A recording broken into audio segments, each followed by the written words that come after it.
Halo, perkenalkan nama saya Lawina Triana Bersingarimbun dengan NIM 2305 112084 dari kelas CE5F Politeknik Negeri Medan. Kita tahu di era digital ini data pribadi kita itu tersebar di mana-mana. Pernah nggak sih kalian khawatir kalau data kalian itu disalahgunakan? Nah, di video kali ini saya akan mengajak kalian untuk bahas tuntas apa itu privasi, bagaimana perlindungannya di Indonesia, dan contoh nyata kasus kebocoran data yang sering terjadi.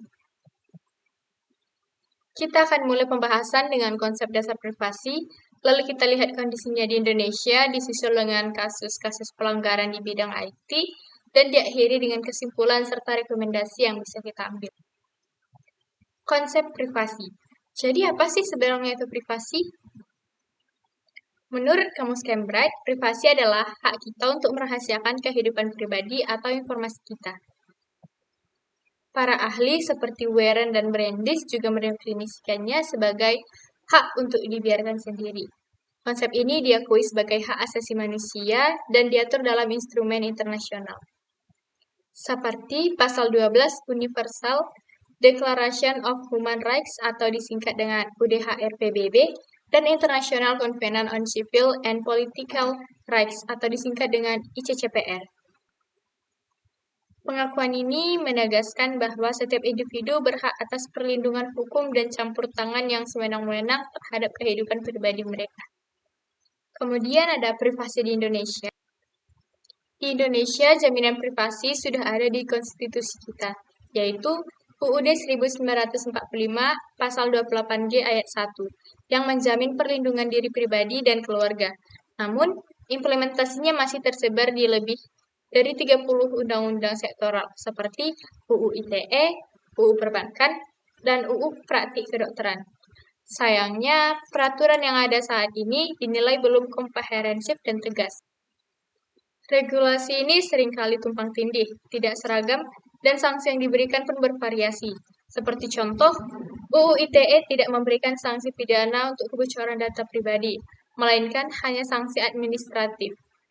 Inilah yang menjadi alasan utama mengapa pengesahan RUU Perlindungan Data Diri sangat mendesak untuk menciptakan payung hukum yang kuat dan seragam.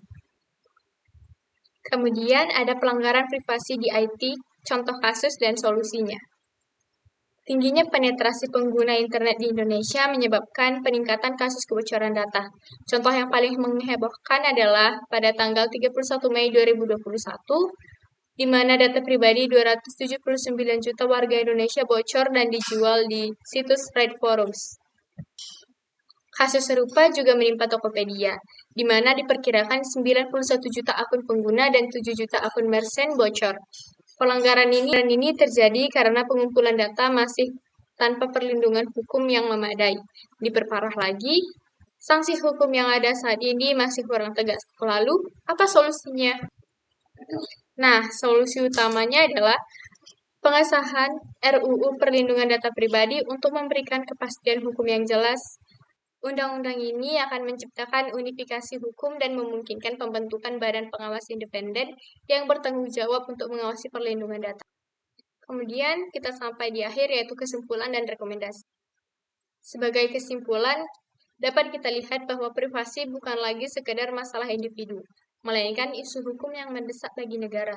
Peraturan yang tersebar dan tumpang tindih membuat perlindungan data pribadi menjadi tidak efektif. Oleh karena itu, pengesahan RUU Perlindungan Data Pribadi sangat penting. Undang-undang ini akan memberikan kepastian hukum yang jelas bagi warga. Ini juga akan menjadi solusi untuk mengelola data pribadi yang baik, mencegah pelanggaran cyber, dan mendapatkan pengakuan dari negara lain. Pada akhirnya, perlindungan data pribadi adalah tanggung jawab kita bersama. Pemerintah harus menyediakan payung hukum yang kuat, sementara masyarakat harus meningkatkan kesadaran diri. Demikianlah video penjelasan saya. Terima kasih banyak atas perhatiannya. Jika ada pertanyaan atau masukan, silahkan tulis di kolom komentar ya. Sumber-sumber yang saya gunakan dalam video ini bisa kita lihat di layar. Sampai jumpa.